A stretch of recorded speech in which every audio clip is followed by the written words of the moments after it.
حضرت مولا علی رضی اللہ تعالیٰ عنہ کی خدمت میں ایک شخص پیش ہوا اور عرض کرنے لگا، اے امیر المؤمنین رضی اللہ تعالیٰ عنہ، میں نے اپنی بیٹی کی شادی کروائی لیکن چند ہی ماہ میں وہ شادی ٹوٹ گئی۔ آج کل لوگوں کا پتہ نہیں چلتا، بظاہر تو بڑی اچھی لگتی ہے لیکن رشتے رکھنے کے بعد اصل چہرہ ظاہر ہو جاتا ہے۔ کیا کوئی ایسا عمل نہیں جس سے ہم شادی سے پہلے دیکھ سکیں کہ یہ لڑکا یا لڑکی شادی کرنے کے قابل ہے یا نہیں؟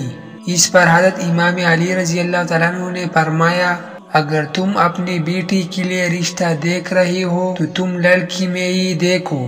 جو لوگ اس سے مرتبہ میں کم ہے، حیثیت میں کم ہے، ان کی عزت ان کا خیال رکھتے ہیں یا نہیں؟ اگر رکھتا ہے تو سمجھ جاؤ یہ زندگی میں ایک اچھا شوہر بھی بنے گا اور اپنی بیوی کا بھی خیال رکھے گا۔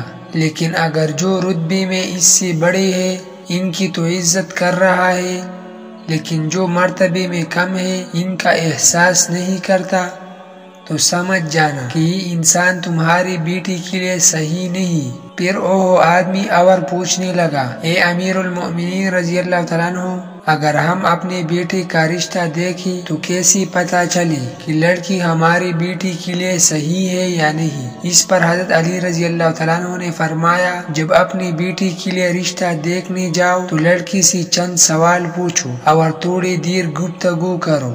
اگر لڑکی صرف اپنی خوبیاں بتا رہی اور ہر بات پر اپنی تعریف کرتے رہی تو سمجھ جانا یہ لڑکی خود پسندی کی دلدل میں رفتار ہے۔ لیکن اگر لڑکی اپنے گھر والوں کی بات کرے، اپنے والدین کی بات کرے تو وہ لڑکی آنے والے وقت میں کسی بھی انسان کے لیے اچھی بیوی ثابت ہو سکتی ہے۔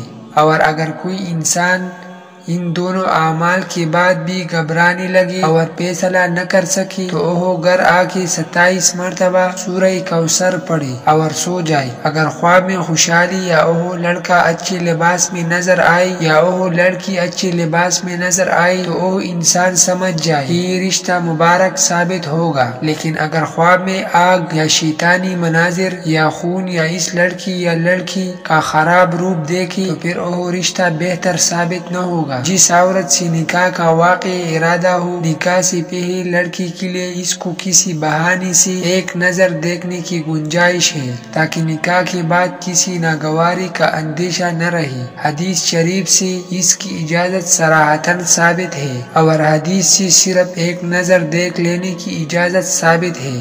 تنہائی، خلوت یا باقاعدہ آمنے سامنے بیٹھنے کا حدیث سے کوئی ثبوت نہیں ہے۔ علاوہ یہ صورت نہ صرف یہ کہ بعض خاندان والوں کے لیے ناپسندیدہ ہے بلکہ حیا اور غیرت کے بھی خلاف ہے۔ اگر کسی بہانے سے لڑکی کو ایک نظر دیکھنے کی صورت نہ ہو تو گھر کی جن عورتوں پر لڑکی کو اعتماد ہے ان کو لڑکی کی گھر بھیج دی تاکہ وہ اس کی صحیح صورتحال کا جائزہ لے کر لڑکی کو باخبر کر دے۔